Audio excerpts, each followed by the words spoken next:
Welcome to Vasista 360 the world of English నేర్చుకోవడం మీ లక్ష్యం అయితే నేర్పించడం నా బాధ్యత. మనం తెలుగులో జరిగిపోయిన పనిని చెప్పినప్పుడు మనకి ఒకటే ఆప్షన్ ఉంటుంది, కానీ ఇంగ్లీష్లో మనకి 3 రకాల ఆప్షన్స్ ఉంటాయి. అవేంటో ఇప్పుడు చెప్పే ప్రయత్నం చేస్తాను.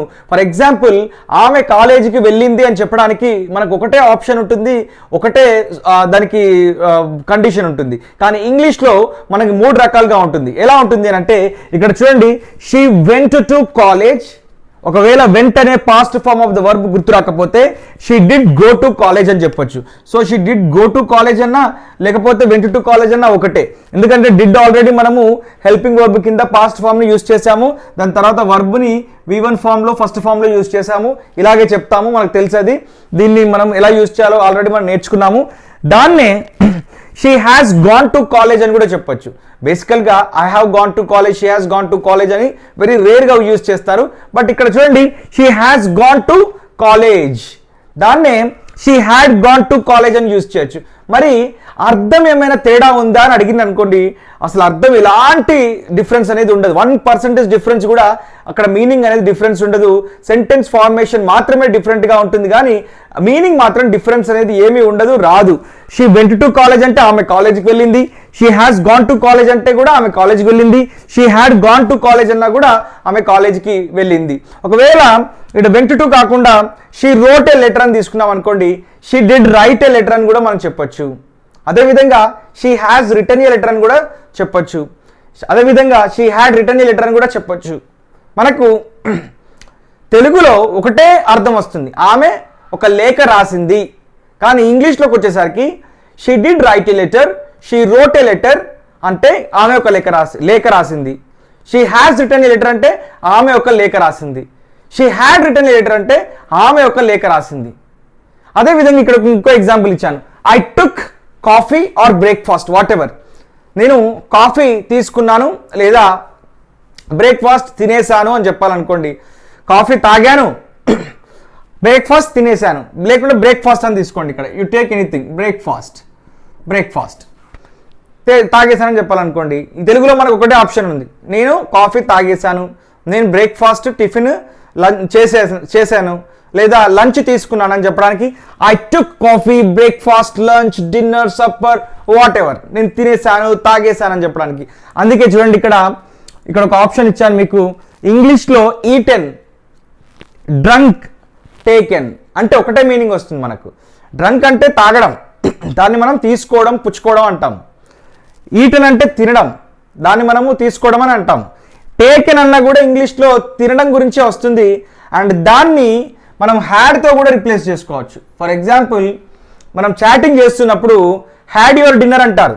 యాక్చువల్గా అది మిస్టేక్, అది గ్రామటికల్గా తప్పు.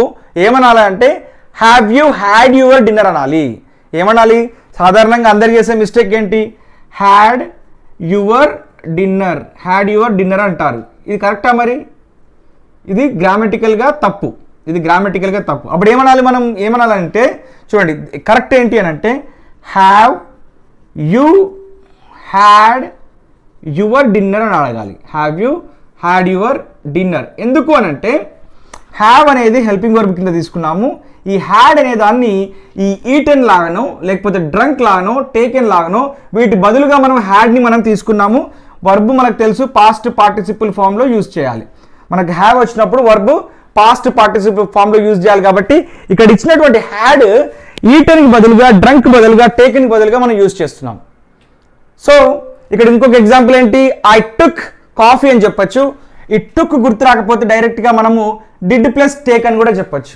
ఐ డిడ్ టేక్ కాఫీ అని చెప్పొచ్చు, అంటే నేను కాఫీ తీసుకున్నాను లేదా కాఫీ తాగేశాను. ఐ హ్యావ్ టేకెన్ కాఫీ అన్నా కూడా అదే మీనింగ్ ఇస్తుంది. ఇది meaning same. I had taken coffee అన్నా కూడా మీనింగ్ సేమ్ ఇస్తుంది. మరి ఎందుకు 3 రకాలుగా ఉన్నాయి అంటే ఇంగ్లీష్లో ఉన్న ఫ్లెక్సిబిలిటీ అది. మనం పాస్ట్లో చెప్పొచ్చు, ప్రజెంట్ పర్ఫెక్ట్లో చెప్పొచ్చు, పాస్ట్ పర్ఫెక్ట్లో చెప్పొచ్చు.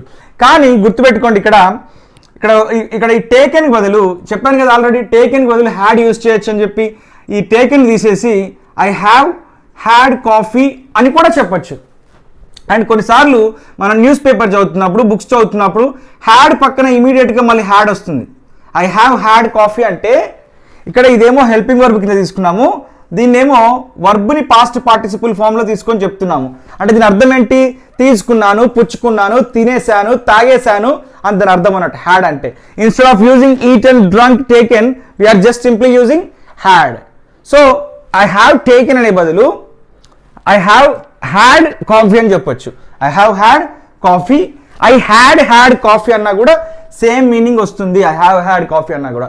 సో ఇక్కడ ఐ టుక్ కాఫీ బదులు I had breakfast, I had coffee అని కూడా చెప్పొచ్చు. సో ఇక్కడ టుక్ బదులు మనము హ్యాడ్ యూజ్ చేయొచ్చు, లేదా ఐ డిడ్ హ్యావ్ అని కూడా యూజ్ చేయొచ్చు. అంటే దాని అర్థం ఏంటి? టేకెన్ బదులు మనం హ్యాడ్ని యూజ్ చేస్తున్నాం, టేక్ బదులు హ్యావ్ని యూజ్ చేస్తున్నాం అని దాని అర్థం. So I have had coffee అన్నా కూడా ఎక్కడ కన్ఫ్యూజ్ అవ్వద్దు ఇంకోసారి ఎప్పుడు కూడా. ఐ హ్యాడ్ అని పక్కన వస్తే దీని మీనింగ్ ఏదో సంథింగ్ ఈటెన్, డ్రంక్, టేకెన్ లాగా అని చెప్పి అనుకోవాలి, కన్ఫ్యూజ్ అవ్వద్దు. అండ్ ఎప్పుడు కూడా మళ్ళీ మీరు చాటింగ్ చేస్తున్నప్పుడు హ్యాడ్ యువర్ డిన్నరా అని అడగద్దు, have you had your dinner అని అడగాలి. Have you had your dinner. మీకు హ్యాడ్ అనేది కన్ఫ్యూజన్గా ఉంటే have you taken your dinner అని యూజ్ చేయండి, లేదా have you eaten your dinner అని చెప్పండి. ఇప్పుడు మనం ఈ హ్యాడ్ని ఎలాంటి సందర్భాల్లో ఉపయోగించాలో చూద్దాము. పేజీ నెంబర్ 132 ఓపెన్ చేయండి. అండ్ ఆల్సో ఇప్పుడు నేను చెప్పబోయే ఎక్స్ప్లెనేషన్ని 130లో రాసుకోండి. 130లో మీరు రాసుకోండి నేను చెప్పే ఎక్స్ప్లెనేషన్ అంతా కూడా. 132లో ఏం చేయాలో ఇప్పుడు నేను చెప్పే ప్రయత్నం చేస్తాను. బట్ ఒకసారి మీరు మన వశిష్ట 360 బుక్ ఓపెన్ చేసి ముందు పెట్టుకొని చూడండి. దాని స్ట్రక్చర్, దాని examples, positive, interrogative, negative interrogative sentences, వాటి తెలుగు మీనింగ్స్ ఏంటో అన్ని క్లియర్గా ఇవ్వడం జరిగింది. మీరు ఇప్పుడు 131లో 133లో ఎలా హోంవర్క్ చేయాలో కూడా చెప్పే ప్రయత్నం చేస్తాను. జాగ్రత్తగా శ్రద్ధగా వినండి. అండ్ ఇక్కడ చూడండి, ఈ హ్యాడ్ని ఎప్పుడు ఉపయోగిస్తాము అంటే గతంలో జరిగిన 2 పనులను చెప్పినప్పుడు ఆ 2 పనులకు ఉన్నటువంటి రిలేషన్ ఎట్లా ఉంటుందో చెప్పే ప్రయత్నం చేస్తామన్నట్టు. సో సాధారణంగా ఈ హ్యాడ్ వచ్చినప్పుడు మనం యూజ్ చేసే కీవర్డ్ ఏంటి అని అంటే బిఫోర్ అనే కీవర్డ్ని యూజ్ చేస్తాము. ఈ బిఫోర్ అనే కీవర్డ్ని ఎలా యూజ్ చేయాలి, ఎప్పుడు యూజ్ చేయాలి అనే విషయాన్ని నేను చెప్తాను. ఎందుకనంటే గతంలో జరిగిపోయిన 2 పనులను మనము రిఫరెన్స్గా తీసుకొని ముందు ఏ పని జరిగింది, తర్వాత ఏ పని జరిగింది అని చెప్పి చెప్తుంటాం. ఫర్ ఎగ్జాంపుల్, నేను ఇంగ్లీష్ బోధించక ముందు ఇండియన్ పాలిటీ బోధించాను అని చెప్పాలనుకోండి. I had taught Indian polity before I taught English. ముందు నేను చేసిన పని ఏంటి? ఇండియన్ పాలిటీని టీచ్ చేస్తుండేవాడిని నేను. తర్వాత ఇంగ్లీష్ ఇప్పుడు నేను బోధిస్తున్నాను కాబట్టి నేను ఏం చెప్పాను? 2 గతంలోనే అయిపోయిన పనుల గురించి చెప్పాను. సో 2 గతంలో జరిగిపోయిన పనుల గురించి 2 పాస్ట్ యాక్షన్స్ గురించి మనము తీసుకున్నప్పుడు వాటిని ఎలా ఒకదాన్ని పాస్ట్ పర్ఫెక్ట్లో, ఒకదాన్ని సింపుల్ ప్రెజెంట్ పాస్ట్లో ఎలా చెప్పాలో చెప్పే ప్రయత్నం చేస్తాను. ఇక్కడ చూడండి, the train left the station అంటే రైల్వే స్టేషన్ నుండి ట్రైన్ వెళ్ళిపోయింది. లెఫ్ట్ అంటే వెళ్ళిపోవటం, సో లెఫ్ట్ అంటే పోయింది అని దాని అర్థం. ఇక్కడ చూడండి, first this is the first action. Let us assume that is the first action. I reached the station. తర్వాత ట్రైన్ వెళ్ళిపోయిన తర్వాత నేను స్టేషన్కు రీచ్ అయ్యాను. This is the second action. అయితే ఇక్కడ రాశాను క్లియర్గా చూడండి, ఫస్ట్ యాక్షన్ పాస్ట్ పర్ఫెక్ట్లో రావాలి, సెకండ్ యాక్షన్ సింపుల్ పాస్ట్లో రావాలి. ఇదే మనకు త్రూఅవుట్ మన లైఫ్ మొత్తం ఇంగ్లీష్లో మాట్లాడినప్పుడు త్రూఅవుట్ మన లైఫ్ మొత్తం ఫాలో అవ్వాల్సిన రూల్. అండ్ ఇక్కడ చూడండి, మనకు ద ట్రైన్ హ్యాడ్ అని యూజ్ చేశాను. మనకు ఇక్కడ యూజ్ చేయాల్సిన హెల్పింగ్ వర్బ్ ఏంటి? హ్యాడ్. అందుకే ఇక్కడ మనం ఈరోజు యూజ్ చేస్తుంది ఏంటి? హ్యాడ్. హ్యాడ్ దేని గురించి చెప్తుంది? గతంలో జరిగిపోయిన 2 పనుల గురించి, ఆ రిలేషన్ గురించి చెప్తుంది. సో హ్యాడ్ తర్వాత మనం ఏమంటున్నాం? ఇక్కడ లెఫ్ట్ అని యూజ్ చేస్తున్నాము. సో ఇక్కడ పాస్ట్ పార్టిసిపుల్ ఫామ్లో వర్బ్ని తీసుకుంటున్నాం. మళ్ళీ చెప్తున్నాను చూడండి, హ్యావ్ ఫామ్స్ ఎప్పుడు వచ్చినా కానీ అది హ్యావ్ కావచ్చు, హ్యాజ్ కావచ్చు, హ్యాడ్ కావచ్చు, లేదా షెల్ హ్యావ్, విల్ హ్యావ్ కూడా కావచ్చు, లేదా should have, must have, may have, might have, would have, could have, ఎప్పుడైనా సరే హ్యావ్ తర్వాత, హ్యావ్ ఫామ్ తర్వాత అది ప్రజెంట్లో అయినా పాస్ట్లో అయినా మనము వర్బ్ని యూజ్ చేస్తే పాస్ట్ పార్టిసిపుల్ ఫామ్లోనే యూజ్ చేయాలి. మీరు దీన్ని గుర్తుపెట్టుకోండి, బాగా జాగ్రత్తగా గుర్తుపెట్టుకోండి. ఈ పాయింట్ ఎట్టి పరిస్థితిలో మిస్ అవ్వద్దు. మనం హ్యాడ్ని యూజ్ చేసి 2 పనుల గురించి, 2 పనుల రిఫరెన్స్గా తీసుకొని చెప్పినప్పుడు ఏ పని ముందు జరిగింది, ఏ పని తర్వాత జరిగింది అనే విషయాన్ని మనం చెప్తున్నప్పుడు మనం ఇలా చెప్పాలి. ముందు ఆ ట్రైన్ అనేది వెళ్ళిపోయింది కాబట్టి this is the first action మనం ఇక్కడ తీసుకున్నాం. సో ఫస్ట్ యాక్షన్కి మనం ఏం చేస్తామంటే హ్యాడ్ అనే హెల్పింగ్ వర్బ్ని తీసుకొని దాని పక్కన వర్బ్ని పాస్ట్ పార్టిసిపుల్ ఫామ్లో యూజ్ చేస్తాం. అందుకే the train had left the station before I reached the station.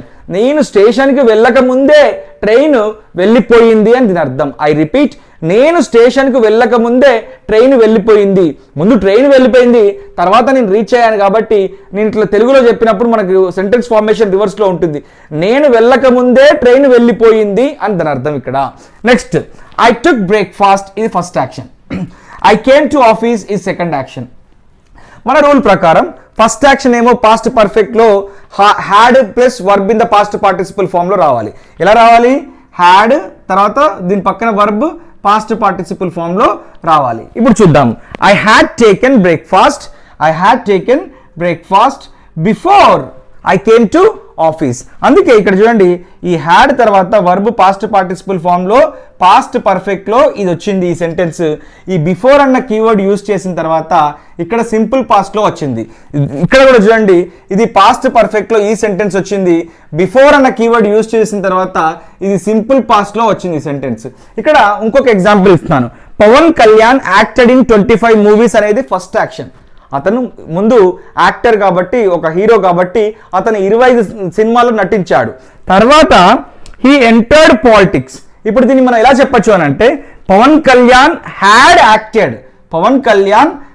Acted in 25 movies before he entered politics అని చెప్పాలి. బిఫోర్ హీ ఎంటర్డ్ పాలిటిక్స్ అంటే ఒకటేమో ఫస్ట్ జరిగిందేమో past perfect had plus verb in the past participle form, second జరిగిందేమో simple past తో చెప్పాలి. అందుకే Pawan Kalyan had acted in 25 movies before he entered politics అని చెప్పాను.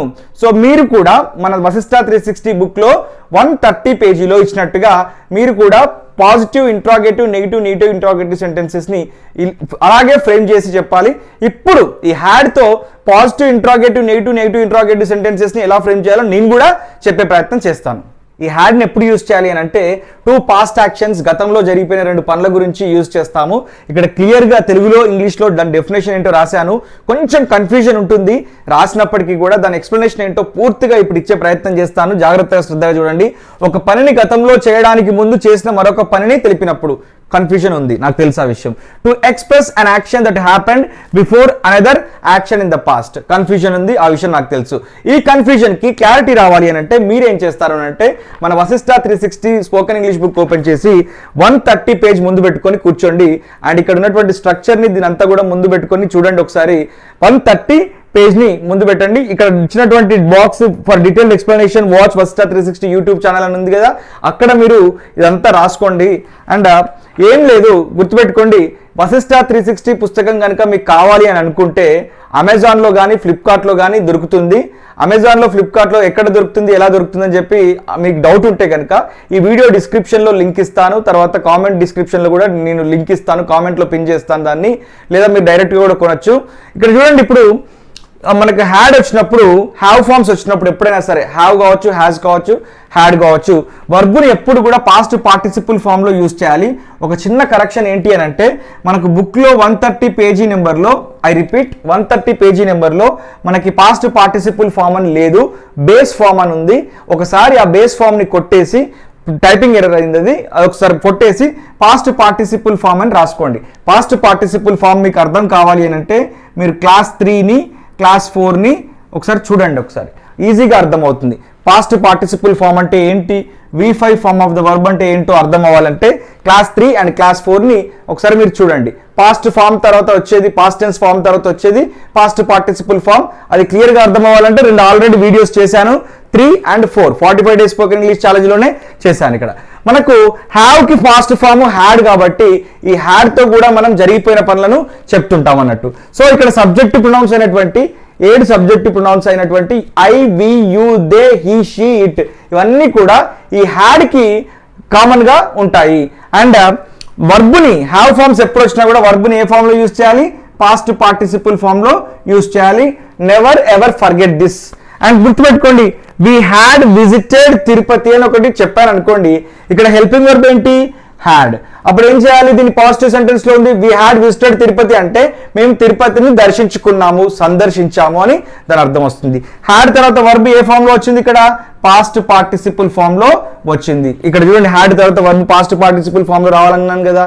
అండ్ అదే విధంగా ఇప్పుడు దీన్ని క్వశ్చన్ చేయాలంటే ఈ హ్యాడ్ ని సబ్జెక్టివ్ ప్రొనౌన్ ముందు పెడితే సరిపోతుంది. హ్యాడ్ వి విజిటెడ్ తిరుపతి, మేము తిరుపతిని సందర్శించామా అని క్వశ్చన్ అన్నట్టు. లేదు సందర్శించలేదని చెప్పాలనుకోండి, ఒక పని కాలేదు జరగలేదు అని చెప్పాలనుకోండి, ఇక్కడ ఉన్నటువంటి హ్యాడ్ కి నాట్ యాడ్ చేస్తే హ్యాడ్ నాట్ అని చెప్పొచ్చు మామూలుగా, లేదా హ్యాడెంట్ అని కూడా చెప్పొచ్చు కాంట్రాక్షన్ లో. ఇక్కడ చూడండి, వి హ్యాడెంట్ విజిటెడ్ తిరుపతి అంటే మేము తిరుపతిని దర్శించుకోలేదు లేదా తిరుపతిని సందర్శించలేదు అని దాని అర్థం. ఇక్కడ ఉన్నటువంటి నెగిటివ్ కాంట్రాక్షన్ ఫామ్ ని మళ్ళీ సబ్జెక్టివ్ ప్రొనౌన్ ముందు పెడితే హ్యాడెంట్ వి విజిటెడ్ తిరుపతి అవుతుంది, లేదా had we not visited Tirupati అని కూడా అవుతుంది. ఇలా మనకి బుక్ లో చాలా ఎగ్జాంపుల్స్ ఉన్నాయి. ఆ ఎగ్జాంపుల్స్ ని మీరు ఒకసారి చూడండి. ఇక్కడ ఉన్నటువంటి ఎగ్జాంపుల్ ని ఆ బాక్స్ లో ఏదైతే ఉందో దాంట్లో రాసుకోండి.